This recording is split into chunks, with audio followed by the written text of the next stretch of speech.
Hello and good afternoon, or evening, sorry, good evening, everyone. Thank you so much for joining our webinar today. My name is Sophia Porter, Executive Director of Black Orlando Tech.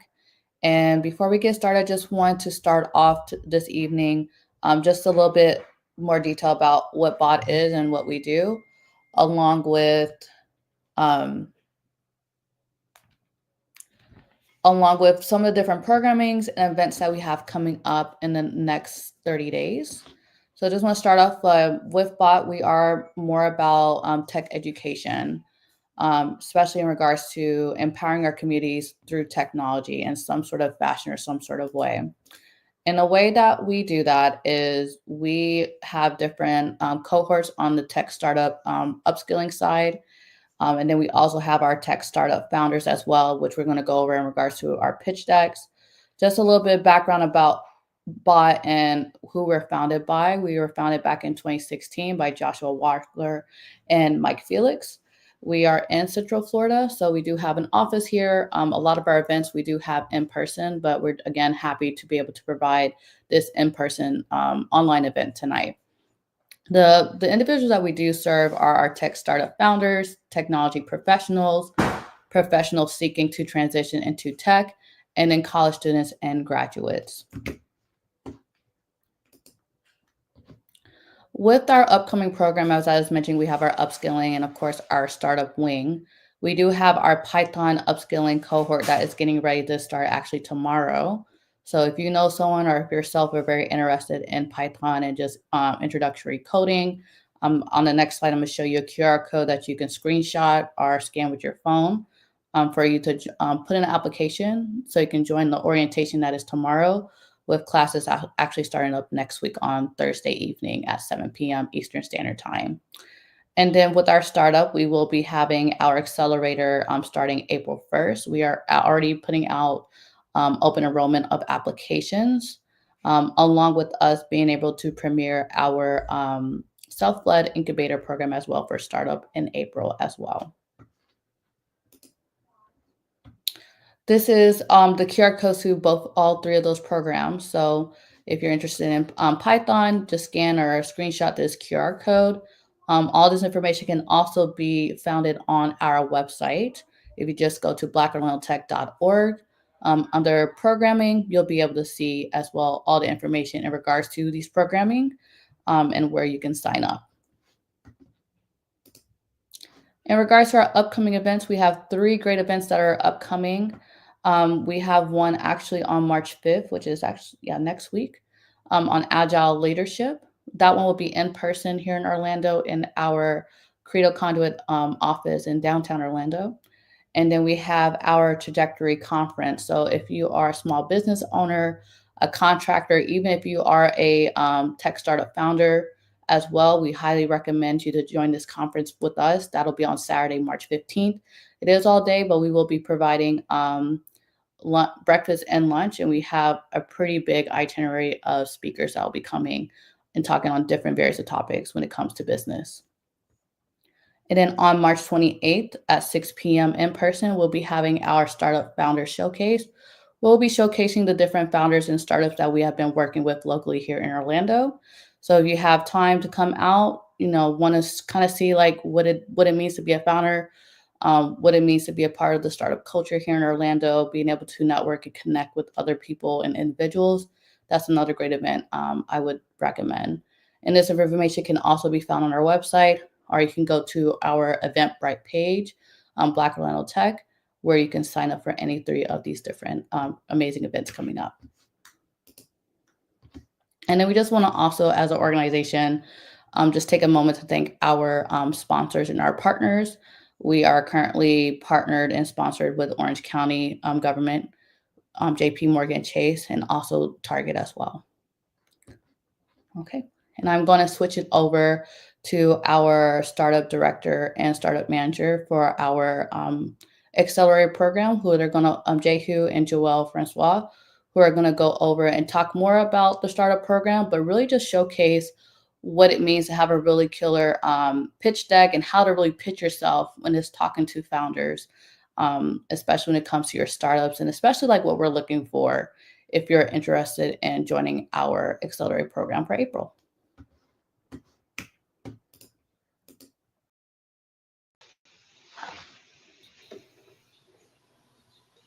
Hello. Am I on mute or can you hear me? I can hear you. All right. So then that means we're probably live. Showtime. All right. So, hey, everybody. My name is Jehu Francois, and that is Joel Francois. And first and foremost, we're not related. I think we Yeah. should say that just because it really is weird, two JFs, but no, we're not related. However, we both work together here at BOT. We're bringing a framework that we really believe in, and we think is going to help founders have the essentials to get them in the room with an investor for at least a conversation. And we're going to showcase some slides that we think that we really want to see from founders when applying to Accelerator. So if you're somebody that's applied before and you wondered why you didn't get in, I did my best to give feedback. But if you're wondering writ large, these are some of the things that we're looking for when it comes to a pitch deck. So, Joel, you want to take it away? I'm gonna Appreciate it, click Jay. here. I'm the clicker today. And like Jay mentioned, Joel Francois, and I work here with BOT within the program. I'm co-founder of Co-Found, which is a venture studio in partnership with Jehu as well. Excited to be here. Excited to be able to share, what we're building. Excited to really give everyone access to information that we feel is really relevant, information that we feel is going to really help you get an advantage in terms of being able to really articulate your business, and also really prepare to be able to showcase what your venture is. So looking forward to it. Cool. And you know what? I realize also we shouldn't be shy because we do this. If you guys know us, the people that have been part of the Accelerator, they also know like we yap a lot. So yes, I think we're just going to get started. All right. So pitching 101. I'm hitting go and then we're starting off. I appreciate it, Jay. So I guess I'll jump into it, Jay. I think if you wanna, we'll do one. I'll do slide. You do the other one. Whatever works. You're lying, but we'll do whatever. We'll do whatever. Come on, bro. You know how we do. Yeah. So overall, we kind of want to talk about what is the overall goal and what is the overall approach that you want to take in terms of pitching. We know that you're going to get a lot of different conflicting information. We are going into a different approach that has worked for a lot of founders. The founders that are here, the founders that have attended the BOT Accelerator program can attest to that. And this is going against a grain compared to what you've been exposed to, but it works really well. Our founders have been able to raise venture capital, to join accelerator programs and grow their company. So first thing is, we believe in it's one company. It should be one pitch and one deck. So if your pitch is complete enough, if it's comprehensive enough, if it's articulate enough, if it's inspirational enough, it is going to work across different audiences. So we're not believers in changing. Here's my elevator pitch. Here's my 2-minute pitch. Here's my pitch. Here's my up pitch. Here's my down pitch. One pitch, one company, one deck. And the idea is really for us to stop chasing the audience and to really position ourselves as really kind of the diamond in the situation. Any thoughts, Jay? Yeah, it's more than just that. It's the idea that if you have one pitch and it's cohesive enough, you are basically showcasing that you truly understand your company, right? It's one of the things that you're able to talk about yourself. You're able to talk about your strengths and weaknesses because you know yourself. You should know your company just as well. So you should be able to talk about all the internal pitfalls in a way that showcase it as you have made a business decision in support of whatever outcome you're facing. You should be able to talk about the potential upside, the challenges, the future prospects, what you want to create here in your company. And that's why we say one company, one pitch, one deck.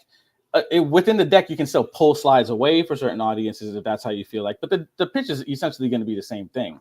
You have a really clean story and you show where the opportunity is. You show what you've done in regards to that opportunity and how much you have earned along the way. And you do the job of de-risking. We genuinely believe in our bones. You're not going to find many investors that still question you. And some will because there's biases that are baked into a lot of stuff. There's just uncertainty because they haven't seen a founder that looks like you. or if you're in certain sciences or in certain techs, they consider it like gross tech or things that they're not attracted to. But we believe, writ large, there is the potential for you to just go from sending a deck and waiting to sending a deck and getting a conversation. Well And that's said. what we're hoping for. Next slide. Next slide. Yeah. Right. So go ahead, Jay. Well, I was gonna say, so this slide, we just want to talk about what we're looking for. Like we said, you got to be clear, concise, and interesting. That's the biggest thing. We have this saying that it's know, like, and trust. That's what we're trying to get you to get across in a deck, because you're sending the deck away. You're not going to really have the same amount of time to sit down with an investor and get them to understand all of the little things you believe in and all the reasons why you think the way you think and why this slide is more important than the other, or the hierarchy in things, because you've had a chance to look at it retrospectively. You just need to be able to send something that is going to say, this is my company. The example we use in house is the pancake. We say, like, what is your pancake? The plainest version of your company. What do you do? And once it's clear and everybody can understand it, it's concise because it's very specific. You make sure it's interesting. You add the sprinkles, you add the syrup, you add whatever to the top. Maybe I'm hungry, but you add the sprinkles and syrup to the top of it, and you make it a thing where people now see the attraction. Like, I got it. It was a pancake, but they added this stuff to it, and this is why it's a whatever strawberry pancake. You really want to get that across. And I want to add to that, Jay and I, one of the biggest errors that we see and one of the biggest point of emphasis that we have with founders that we work with is simplify things. You don't need to. You're not selling the company. This is not a book report. Cut back on overbloating your messaging. The idea is that I need to know exactly what it is that you're doing. It has to get to the point relatively quickly. Don't give me a lot of work to do to figure out what is this company, what is this guy or this girl saying, and it has to be interesting. Like, I gotta care. You're fighting people's attention span, so what you do has to be interesting, but it can be bloated and convoluted as well. Yeah. Right, so that's good. And more to your point, you're not selling the company, you're selling the value, right? So you also don't need to tell them all the cogs and everything. You need them to believe in the value you're showcasing. And then once they're on board with that, comes the conversation and the ability to offer them a chance to look under the hood. Less is more at this point. Yes. So this is so in terms of again, this is us helping you formulate the overall idea, right? This is not us telling you exactly what to say, but this is way more important. This is so that you get the confidence and that you have a sense of, like, what is this narrative that I want to create and where do I want to take this audience? As a founder of a company, you have to be a great storyteller, and you want to be the hero in that story. The value, like Jay mentioned before, this is about the value of your company, and the value that you provide. There has to be a villain. There has to be something that you're fighting. Are you fighting turnover? Are you fighting retention? Are you fighting the fact that we no longer believe in social media and that social media makes us disconnected, feel isolated? Are you fighting being able to have compliance in your company? There needs to be the story, and how you articulate needs to be that I'm here to save the day. And that's really important in terms of being able to really get a sense that from an audience standpoint, that I should care about this. Like I kind of get the mission, I kind of get the vision, and also the commitment to solving this problem as well. And one of the other reasons why we say be the hero is because, yes, a lot of times you can talk about an opportunity as huge, major upside. But upside is almost harder to sell because upside doesn't have a visceral connection to it. Upside feels like pie in the sky. It feels fairy tale. But when you tell somebody this is a problem that, hey, you can face, there is potential for you to also be in this category of individuals suffering from this, it makes it all the more real. So now they're somewhat panicking. They need a solve. Like, you just made me aware of this thing that I had no idea I should have cared about. What do I do? And that's what you kind of want to elicit. You want to elicit that worry, not to make somebody like cry in the room, but to get somebody to be nervous enough that they care that you figured it out. So perfect. Well said. The next thing is we talk about de-risking. I said that earlier, but de-risking is when you're talking about essentially the villain, the reason why you need to bring up the villain in a clean, clear, concise way is because you need to make sure the investor sees you've done your research and you're taking away any worry that this is a real thing, that there's going to be potential upside, that there's going to be a real market that wants what you're creating. You're not, like we've heard actually said in the cohort, you're not a solution seeking a problem. You identified a problem, you've created solutions, and you're able to present those. And the reason this is important, and we bring this up a lot, is just to give some context. We look at investors really as money managers. I know the idea is always that investors they know it all, they have it all, they can solve it all. But investors are people too. Investors are not generally just cutting checks from their own personal bank accounts. So that means that the investors have partners, they have managers and supervisors, and they have return on investments that they have to reach.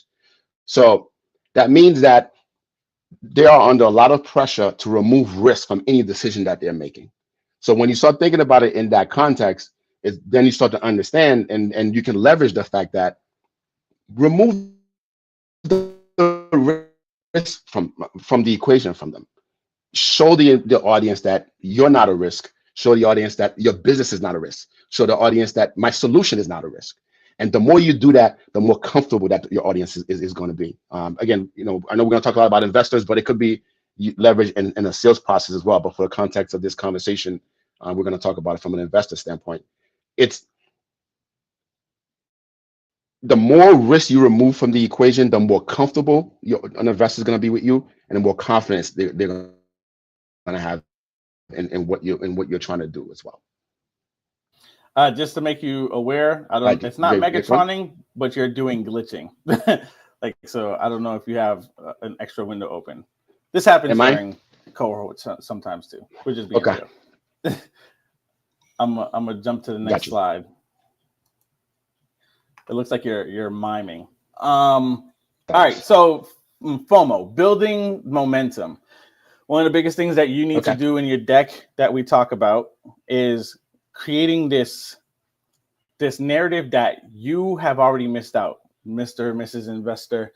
You have already missed out, potential client. There is something huge here and you haven't seen it in the early stages, but now that I'm here in front of you, I want you to be aware you're already too late. That's what FOMO is. FOMO is the fear of missing out, but it's also showcasing I've already identified something and know how to accomplish something in this industry, in this vein. This is why I'm here to talk to you. This is why this deck was sent to you. And the other reason why FOMO is very important is because, as Joel mentioned, we look at investors as money managers. They also have analysts that work for them. So 9 out of 10 times, an investor isn't going to get your deck. It's somebody that sees it. It's like A&Rs. Someone's going to see it before it actually gets to them. So you may not even make it past the initial vetting process unless you can get an analyst to also feel triggered, to also feel excited, to also feel like, dang, I didn't know this existed. I want to be the first person to bring this type of company to the others so I can serve as a champion for this potential company. That's what you want to do when you're creating the narrative. So you want to build this forward-moving train, because we don't do the rocket ship here. We do a train. We want to build this forward-moving train, letting people know, one, you're already too late. This thing is inevitable. We're growing. We're not going to stop. And it's now your turn to catch up. And the immediacy that it creates is extremely important. And that's what we say on the slide, like FOMO is real. And we've all heard about the fear of missing out in tech. And we all see how investors really fall in love with specific categories at specific times, right? At one time, it used to be fintech was big, and then it was Web3. Now it's AI.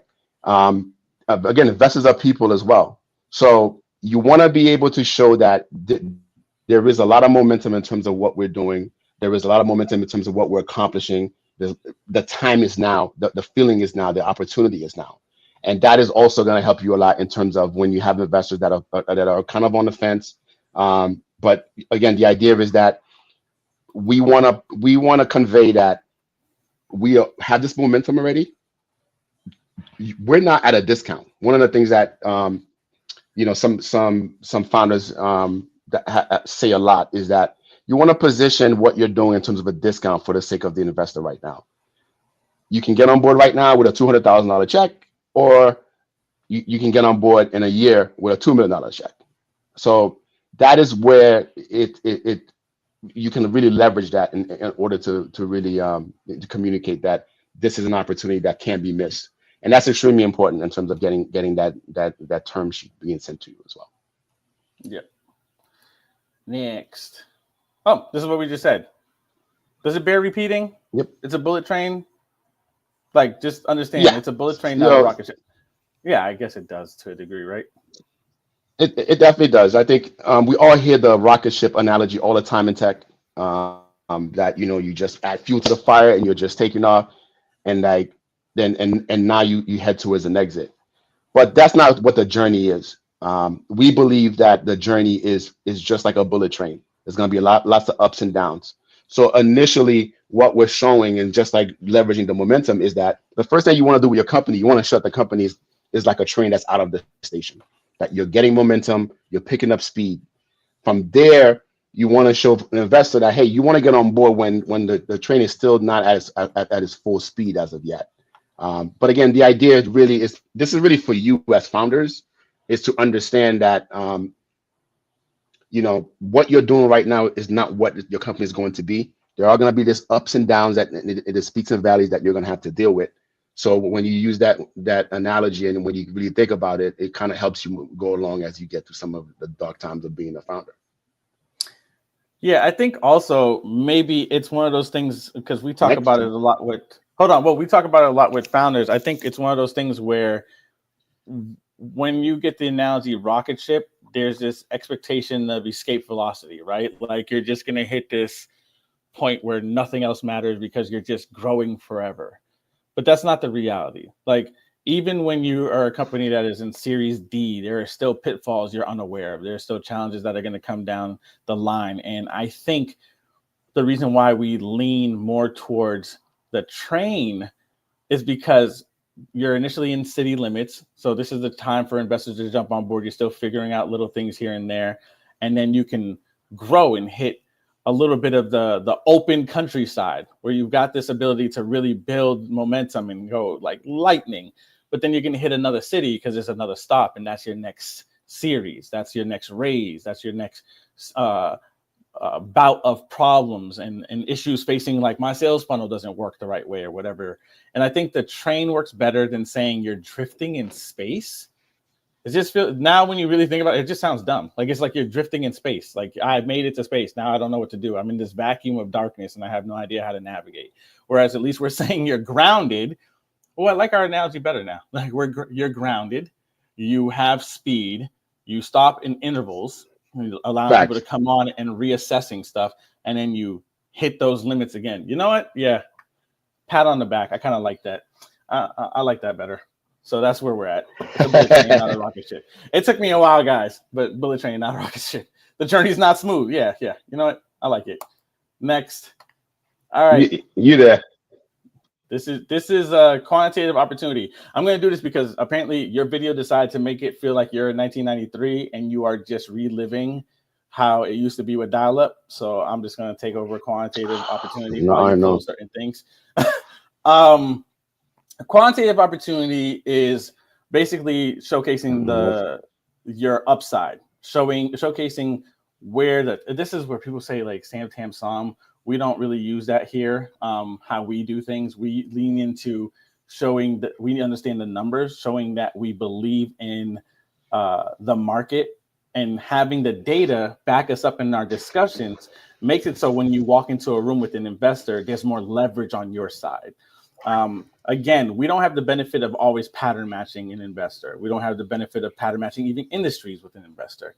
But when you get into a room, you have to take on the role of knowing all the numbers, or at least having the ability to showcase, I know this space more than you. You're not going to come in here and tell me that you understand it better than I, because I'm the one that did the research. I focused. I created this solution because I have insight, and I'm a SME in this segment.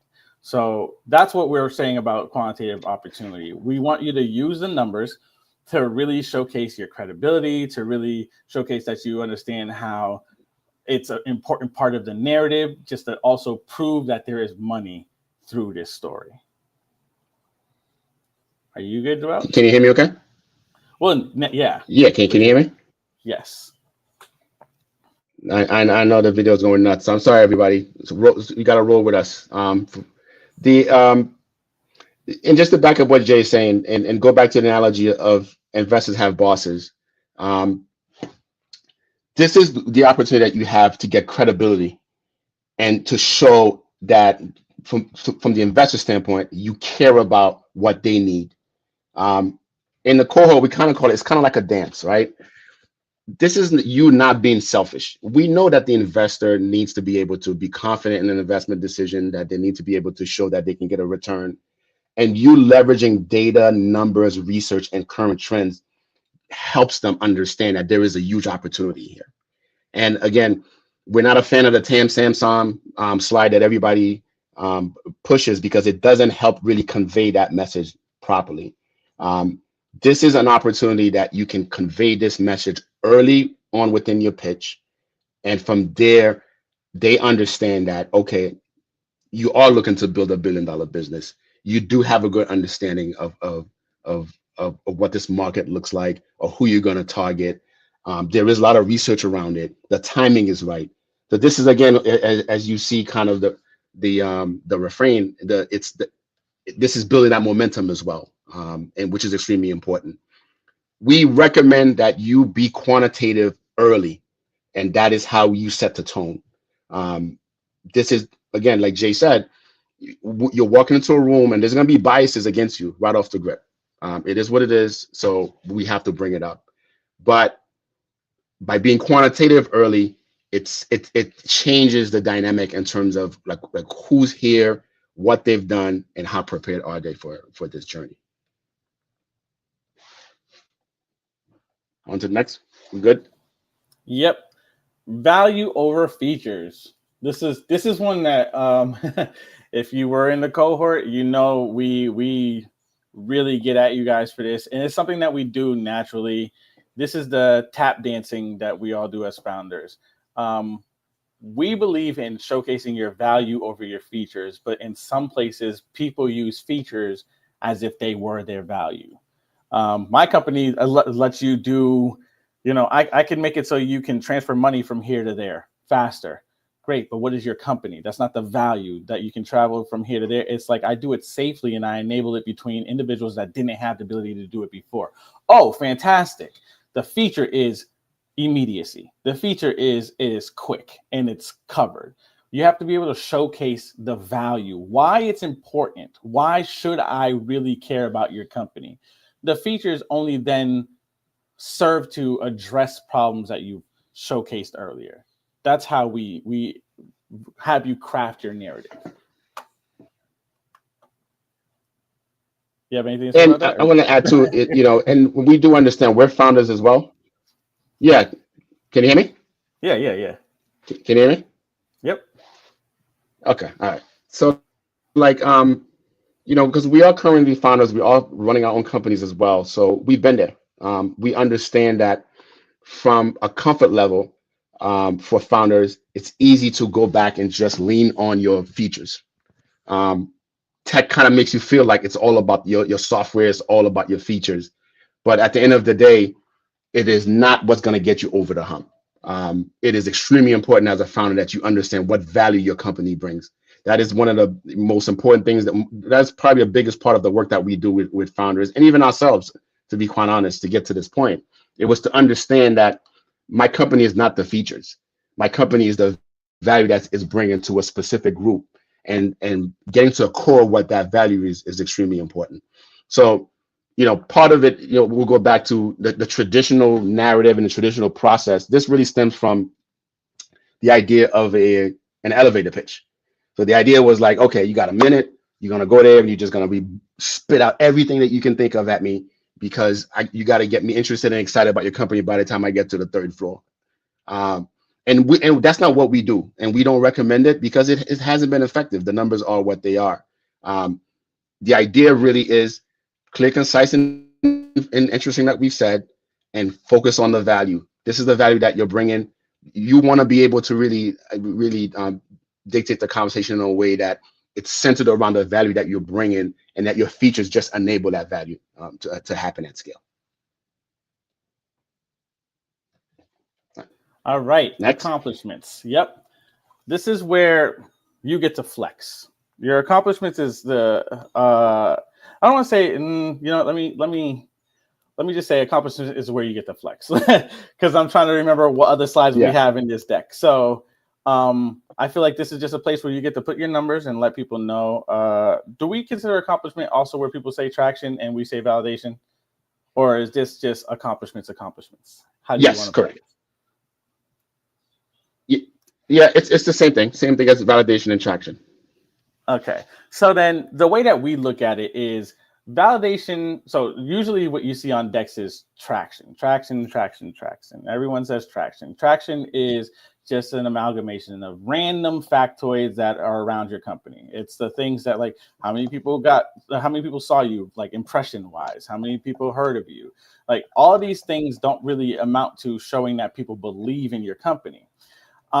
When you say validation is, and that's what we believe in, validation means that you have customers, users, you have a product that really gets people on board, and revenue that is all centered around the thing you said was the value you brought to the table.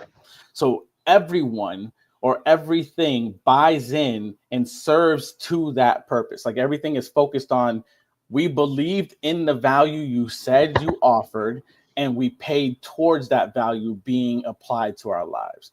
So that's why we say, like, accomplishments. And I was trying to make sure, like, we were talking about accomplishments in the same line as validation. It is, and hopefully you can hear me okay. My computer's bugging out, so bear with me, peoples. I mean, Jay covered it really. The traditional label has always been traction, right? And the problem we've had with that label is that it's not very clear, and it doesn't help you as a founder convey traction. So, accomplishments is really what you've done. The other thing too is, one of the positive things about tech is that, you can still be somewhat compensated. Your company can be compensated. Your company can use more than just revenue as currency, right? So your accomplishments are not just your revenue, because in tech, the idea is for you to be able to build a company that can have exponential scalable growth. So you can say that tech is patient, right? So if we don't have the initial revenue to show that, hey, we're at 10,000 MRR, 20,000 MRR, whatever the case may be, you can also highlight how many customers do you have, how much the customers are paying, how many users you have. Sometimes, some cases, they're not the same. In some cases, they're going to overlap. Are users using your product?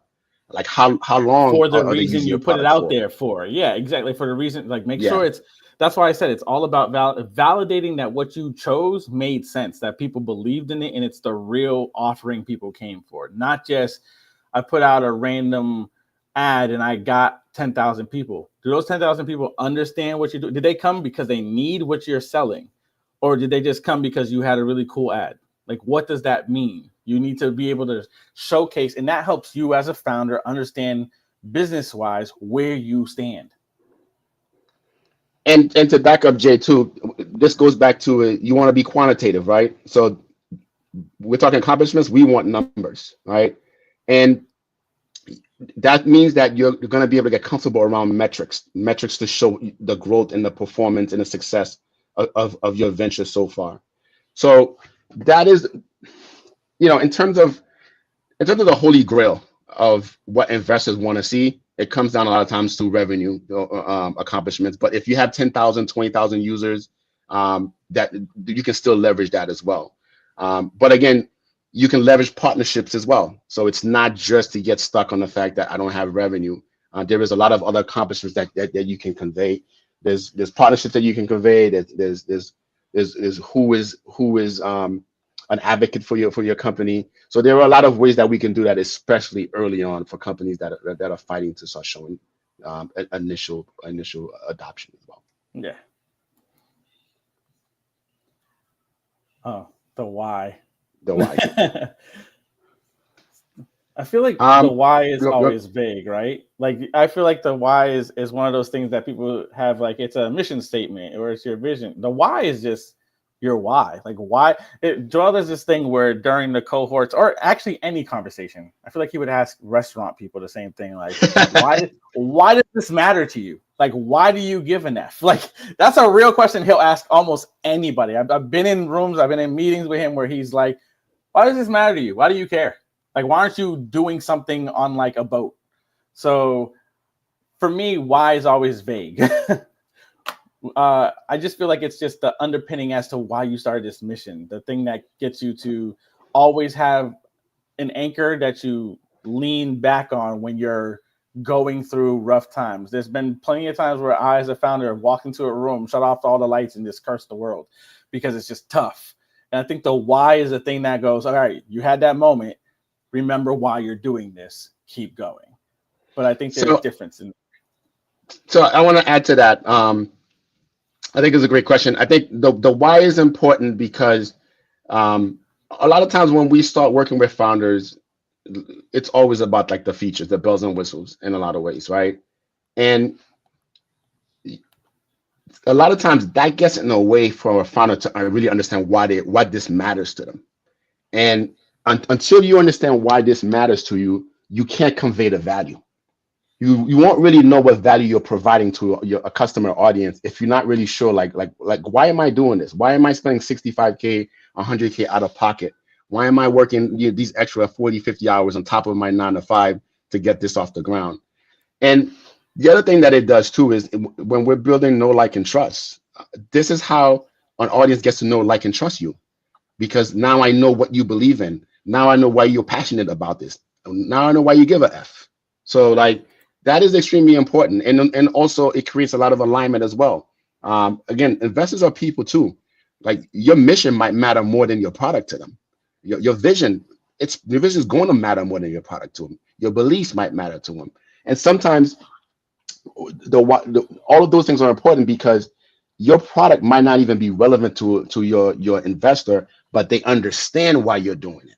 And I think that's really what we're going to see. Your investor might not end up being your user, but they understand now why this is important, that everybody else uses your product, and why it's important that your product needs to be a thing. Mm-hmm. Jay, we got questions on do we answer the question afterwards? I was looking at him and I'm like, we're gonna, you know what, we're gonna do. Yeah, let's do Again, that. this feels like cohort stuff. We're gonna power through this and then Why we're gonna not? get to the questions because we usually Yeah. like answering questions. World building. What does it look like when you win?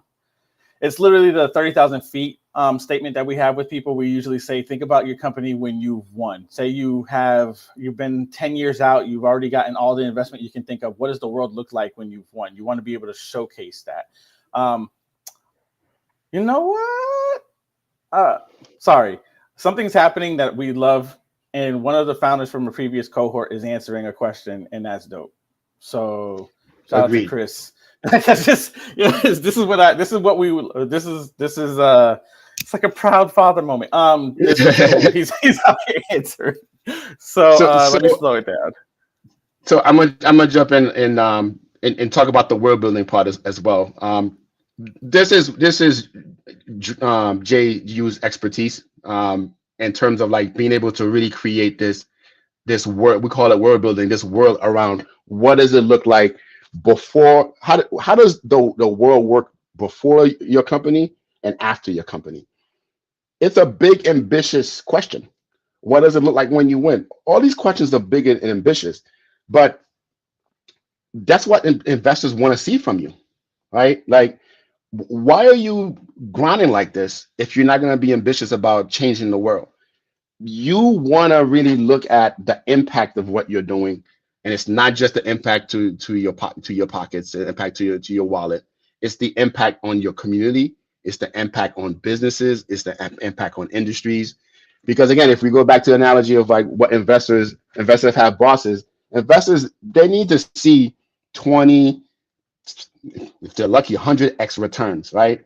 Investors, a lot of these investors, 80% of these investments are gonna fail. So let's just start there, right? So the 20% of the investments that investors, VCs make need to cover for all of their losses. And in order for you to cover all of their losses, These are going to be the companies that are thinking big, that are looking for billion-dollar opportunities, multi-billion-dollar opportunities. So in terms of like world building, it also, that is how you build a team, right? When you're looking to hire a team, when you're looking to get interns on board, they're not getting on board because they're just like those buttons and there's like this app that you're trying to. It's not just that. You want to show them the impact that they're going to have by jumping on this train with you early, a train that they're not getting paid for, a train that's kind of suspect, that smells funny, that got spray paint, but like you sold them that this train is taking us there. Like this train is taking us to the beach across the country, in 2 days. So the idea really is and everybody needs this. Everybody needs your world building. It's not just investors. Again, it's customers. So don't take it for granted. Don't think that all you got to do is just have a checklist of what's on and recite what's on your deck, and that's enough. Because at the end of the day, especially early on, investors are gonna be investing in you. I know it sounds corny, but ultimately that's what it starts with. It's not how great your tech is, because your tech is not that great when you're that early. It's interesting, but it's not that great. So you have to really be willing to really sell this world that you want to build. And you want to make it inviting. They got to feel like, yo, I'm missing out. Why aren't you out there doing the thing faster? Essentially, it's what everybody hoped they got across when they started talking about the metaverse. Like everybody has to create a mini universe for their own product. Like you want to create this ethos in which you have already done the job of enabling the tasks or the value to be shown for all those that needed it. And now the world is a better place there. Everyone's having picnics and singing Kumbaya. Like, but the reality is there's no more of that initial worry that you started the company because of. Like it's gone. And now because that's gone, this is what we were able to do. This is where we can go. Sometimes that also means you leverage your technology for other industries in your conversation. And that helps you identify, am I ahead of the curve if I do that? Am I reaching too much? And what's my growth trajectory look like if I actually execute on this? There's always upside. So then we get that napkin math we talk about, where an investor can say, you're starting here in this industry, and if you win out, that's fantastic. That's $1 billion company. But we're now talking Apple numbers. If you're able to take this and transpose the same methodology for these side industries, that's what you want. You want to be able to create this world where everything is possible based on what you're offering. Facts. All right, next one. Here we go. The pitch roadmap. So Genesis story, we talked about.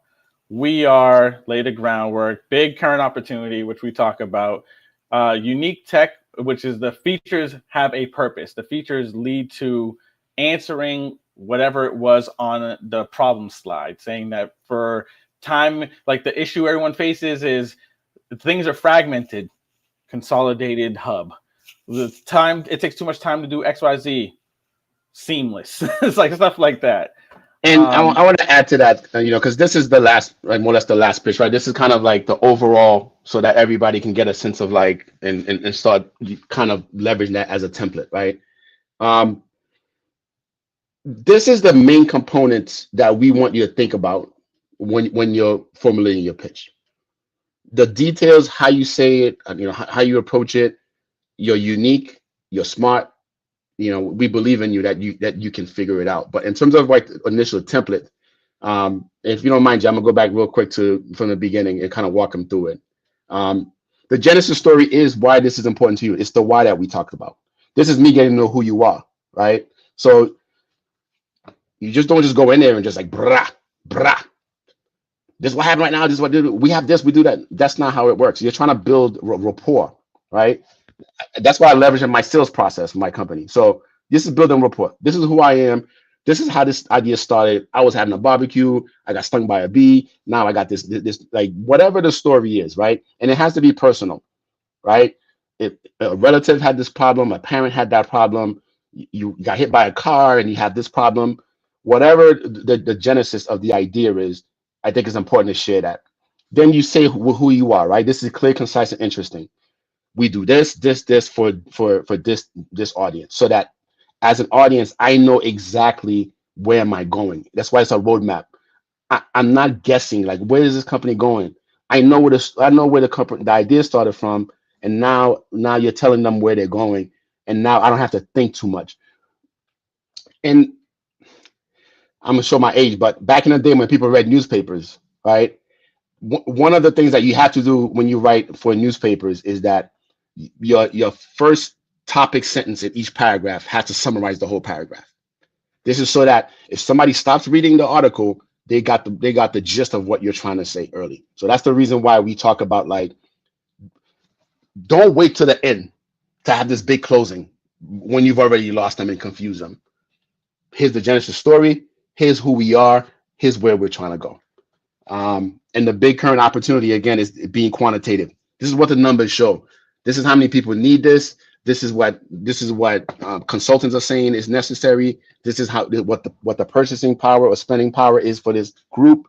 This is what this group is saying that they need, and we're addressing that. And this doesn't get met, problems, son. We got problems. And unique tech. This is go back to Jay's comment. This is where you flex. This is when you can show off your technology, right? But it's not just a list. You're not just listing off all the cool things that you do. It's you show that each feature has a purpose. This button is red because of this. This is text message based because of that. This is centralized because of this. Extremely important. And as everybody can tell, we keep rehashing it. It's about the values. So even when you're showing off your features, you're showing not just the features, but the value of your feature. And the accomplishments is, again, what you've done. It's okay to show off the revenue, the users, and honestly, too, people. No number is too small. I get so tired of founders that are like, oh, well, I only have 10 customers. I only have 100 users. There's no number too small. So be proud of that. Like, it shows that you've accomplished something, that you've gotten a commitment, no matter what the number is. We had a founder recently, and his company's Icebreaker. If you're out there, Dr. Marcus, I'm talking about you. And he had so much accomplishments done, but he was like selling it short. And we had to show him, like, he had a product in retail stores. He had 2,500 users. He had a bunch of things, but he just wasn't leveraging it because he was under the impression that if it's not matching IG or it's not matching TikTok numbers, then it's meaningless, and that's not true. So never be embarrassed about your numbers, and use that and leverage that accordingly. And world building, like we said, build a world. Show the future that you're building with your product. This is why the world is better, because of my product. My product is here. This is why we're not gonna have to be worried and cry and be in pain because of my product. That's really. Go ahead, Jay. Well, I'm gonna say this is also what this does, since this is specifically for the pitch, because the stuff we did before was for the deck. This is for the pitch. Yep. This is where you showcase your ability to be inspirational. Yep. You showcase why you are the CEO, why you created this, why people should believe you can get the job done. This is your chance to do the de-risking and the work of convincing others that they need to be aware of your story. This isn't just for the sake of saying, like, I came up and I did a high school presentation. That's not what this is. This is the hill you're dying on, and people are hearing you. We always say when we're making the deck, this isn't the hill you die on. This is the hill you die on. What you say here is your speech. These are last words. I want somebody to feel like they can run through a wall because of what I'm presenting to them and why my company needs to exist. I want these people to leave here champions for my product. That's what the pitch is supposed to do. It handles a lot of the worry that investors have as to whether or not you can lead a team, because are you going to clear eyes them to sleep, like the clear eyes guy that had that Ben Stein voice? Like, are you going to do that, or are you going to make people want to get up and shout and be like a part of this team? There's a saying, it's a cult of personality, and that's really where you have some founders, and some of them were not great actors, but for instance, the Wii company, like, that was because he was a cult of personality. He would sway everyone by his words, and that's something that you do in your pitch. Your pitch is your ability to showcase that you have that acumen, that you are truly a SME, a subject matter expert in the industry that you're presenting your company in, and that you're somebody they want to get to know. This is your chance to really be like, hey, yo, come chill with me. you like my company, we're making money, we're getting closer to $1 billion valuation. You already missed out, but if you want to chill with me and talk about how you can get on board, you can meet me at the bar. You can meet me at whatever. This is what this is for. This is the line before you leave the club to make sure that you get their number. This is that. This is what the pitch is. So well put. Yeah. I think that's it, right? Yeah, I got And one you more, talking and about this clubs. is it. Yeah, I was talking about clubs, and I was like, oh, they still do that. Join. This is we say join us at the Bot Startup Accelerator. Shout out to Bot for allowing us to be able to build this program and have it serve as the underpinning to the accelerator, because we had this framework and we really wanted to showcase what it could do. And working with an organization that is looking to reach out into the community, give you guys a real shot, allowed us to feel even more proud in the work that we're doing. So we appreciate 100%. this. We appreciate you guys coming on board. Definitely, if you want to contact us, reach out here. But then also, like Safia said, there is going to be the Bridge to Launchpad, which is a self-paced pseudo incubator. And we're going to be always elaborating on it. There may be like 2 or 3 live elements where we just kind of have a quick, brief talk, go over this, but you kind of see what we're expecting from you. And then from there, we're still going to be doing the cohort. So the next cohort's coming up in April. That's when we're going to start. So after the showcase, which we want to see as many of you out at, the showcase is March 28th. We're going to start the new cohort and hopefully have excited new founders ready to join. And I want to add too, Jay. And like Jay said, I think we are really enjoying the partnership and the ride and meeting and meeting a lot of you as founders and also giving you access. What this is, and this is me and Jay, we feel like this is our calling in a lot of ways, to be honest. We have a lot of experience in terms of the tech space. We have a framework that works specifically for founders that have traditionally been overlooked and undervalued. So the opportunity is there for you to apply to the program.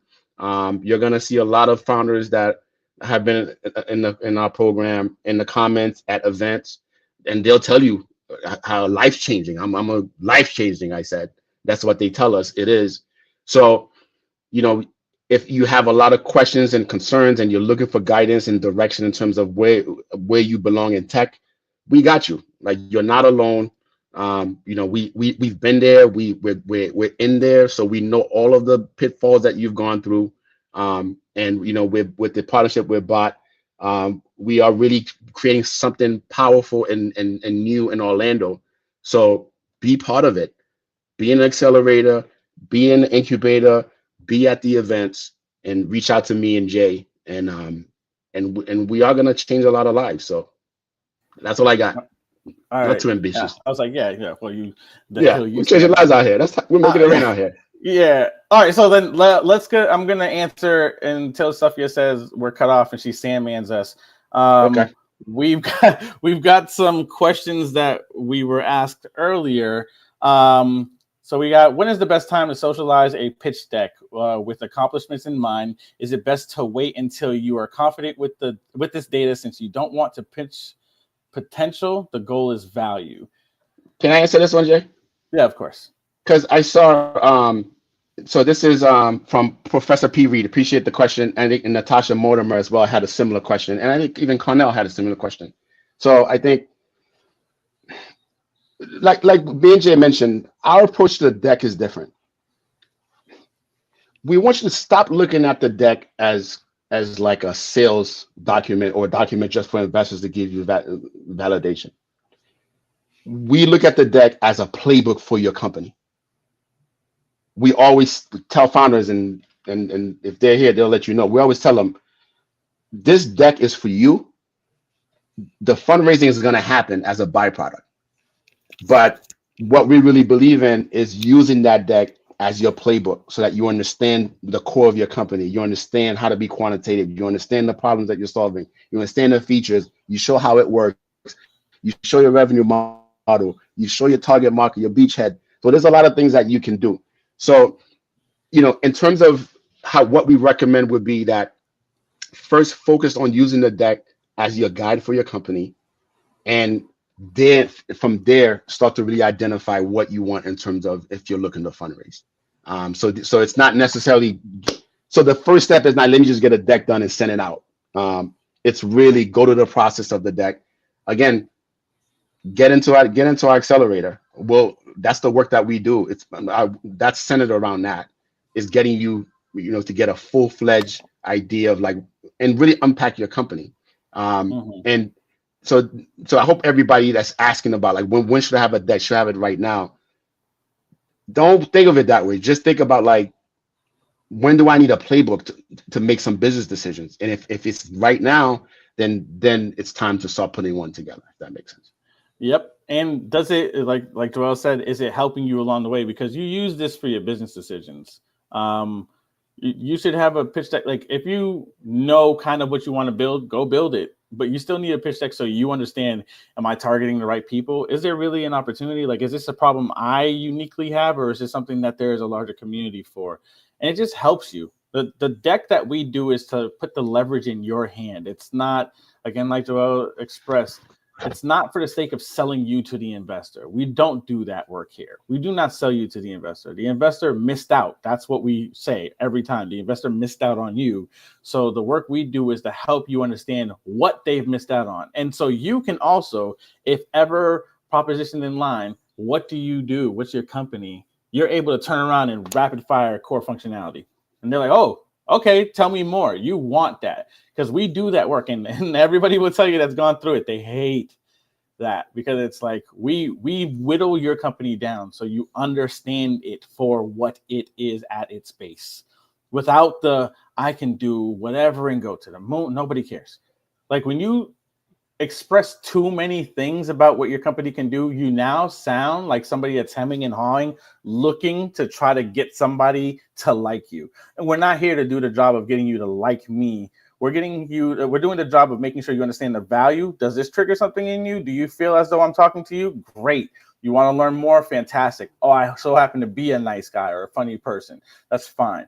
But I'm not here to dance around and make you like me first and then convince you I have something worth investing in afterwards. That's not what this And I want to add too, Jay, something that we always say too. I want everybody to remember this. Extremely important. The job of the deck is just to get you a phone call. So when you're getting all of this different advice, people telling you need to add more slides, remove more slides, the goal is when that deck is ready and it goes out, you're gonna get a phone call, and that means that the job was done. It's not a book report. It's not a thesis. It's like, this is a real cool, interesting company that I understand how to make money, and I see what is a big opportunity. And I want to talk to this founder. Yep. There's a question from Rich and Rare. I was going to say, Rich and Rare is asking it? questions. Rich and Rare looks like they're at ideation because they're asking a million questions. I just feel like they're at ideation. Okay. Format, like, doesn't matter how it's written. Yeah, there's a format for how decks are done. And we kind of illustrated some of that early on. I guess this will be available for you to review post presentation, but you'll see some of the stuff there. There are standard decks out there that you can find a dime a dozen if you really just want to go and find like bare bones. How do I do a deck? A lot of what we do when you then come to the accelerator is do the work of stripping down what we show as important to help you understand where your company actually is positionally, and then give you the ability to also leverage all of the work you've done. If you're super nascent and you haven't done anything and you're just in the ideation form, I'm going to suggest that you do the Bridge to Launchpad incubator, just because, again, there's going to be some tidbits. There's going to be some notes. We'll have a couple of live sessions. But then from there, you'll also be able to see whether or not you are actually a tech startup or if you are a small business that has tech application. As far as resources, because I saw that question was also asked, you don't have to wait until you get there. We're going to tell you right now, bubble.io is a place to go. I'm very big on Bubble. Everybody go to bubble.io. I don't work for them. They don't give me any money. They should, though, because I preach about them like I created the damn company. But in Bubble, there's a marketplace, and you can find things that are akin to the idea you're trying to launch. So, for instance, if you are saying, I want to make a company that makes it so I can deliver trash bags to people that need trash bags, you would go on and find a company that is almost similar to an Uber, because somebody would request trash bags, you'd be able to find it, and then you would go there and deliver trash bags, and you have a record of that. So you would see what gives you the best functionality that aligns with what you're trying to offer, and then work from there. They have developers available, and you can use that. Dribble, DRIBBBLE, that's 3 B's. Dribble.com is where you'll find a ton of designers. You can go from there. YouTube is great. Yep. Use Copilot, ChatGPT, Gemini. Like, you can ask it, how do I start this initial code? It's going to tell you, you want to put this in Node. You're going to want to create a React Native website or whatever. There's a ton of programs out there for you to start. The biggest thing is start janky. Go to GitHub, find some code that exists, and then take that and try to rework it. But start janky. Do not, but we have a founder, he knows who he is, that waited super long for us to be able to help him because he was worried about what it looks like. And the thing is, if you wait till it's perfect, you've waited too long. Who else? Okay. And that's 100%. And I also want to say that the reason why we care about this and we care about you, and we want to offer this, is because there is a lot going on right now, and we are truly believers in controlling your destiny and economic mobility. Tech gives us that opportunity, gives you that opportunity. Is it complicated? Is it going to challenge who you are? Is it going to challenge what you know? Yes. Going to cry a couple of times? Probably. People going to look at you like you crazy? Yeah. Family members are like, yo, what's up with this dude or this girl? Yeah. But it is extremely rewarding. Like Jay mentioned, I think if you're really early, the Bridge to Launchpad is the way to start with, and then see, like, you know, when you come out of that program, whether the accelerator makes sense. But it gives you an opportunity to, if you have an idea, you're just not sure how to flesh it out, how to convert it into something that will be a viable app, let's say, do the incubator first. But again, overall, the idea is this is a chance for you to take the leap and build something that gives you economic mobility and independence. That's all I got to say. If that matters to you, come in and get on the bus and join a ride with us and a lot of the founders at Bot. You'll come to these Bot events and you'll meet and talk to founders, and you'll realize that there is a community here, and there's a lot of talented people here as well. So I don't want to get on a soapbox, but if those concerns are out there, get into the incubator, come to the events, ask questions, and we got your back. That's all I can say. Yep. And we want to answer you didn't see the link for Bridge to Launchpad. It's going to come out next week. That is, so please pay attention. We're going to make sure that it's present on LinkedIn, maybe also on the site, which is blackorlandotech.org. You'll see Bridge to Launchpad, and there'll be a series of self-paced programs to get you started. And again, there will be some live elements. We're going to have, I think the way that we talked about it is we're going to have a capping of how many people join the first parts, just so we can manage it. But you can apply right now with the accelerator application. I think there's a way to identify that you're interested in the Bridge to Launchpad for the incubator. So still sign up. I think, yeah, on the website, Safia may dovetail this and give some more information just to let you guys know, but it should be available for you to sign up. Say you want to do the incubator or Bridge to Launchpad. From there, you go through the course, post that. We'll be able to take a review of your pitch deck and then see whether or not you're eligible for the accelerator. But and again, if there's anything else that you like here, obviously you can reach out to myself, you can reach out to Joelle, you can reach out to Safia. Like, we're really here for the community. We're really here to build you guys up. And we look doper with wins. So trust, we're really going to do what we can to help you out. We look way better with wins. So help us make you look amazing so we can look even better. But with that, it's I feel like signing off. This is not how I used to sign off my radio show. I used to say something smart and bounce. But I'm done. I'm Jay, and that's Joelle. We were your host tonight just to go over some of the early parts of a pitch deck. Please, again, write questions here, send us emails, bother any of us that you can find online, and then come to the events. Joelle's not even in Florida. And He's show up. just telling you to show up to the events. Yeah. So show up and show out, because if you don't show up, you're missing out. And this is just the beginning. So again, we got love for all of you. Looking forward to see all of you, and everybody have a great night. Yep. We'll pass it back off to Safia. Right? I think. Okay. Hey guys. Yes, thank you everyone for joining. And just to reiterate again, if you have any questions, reach out to any three of us.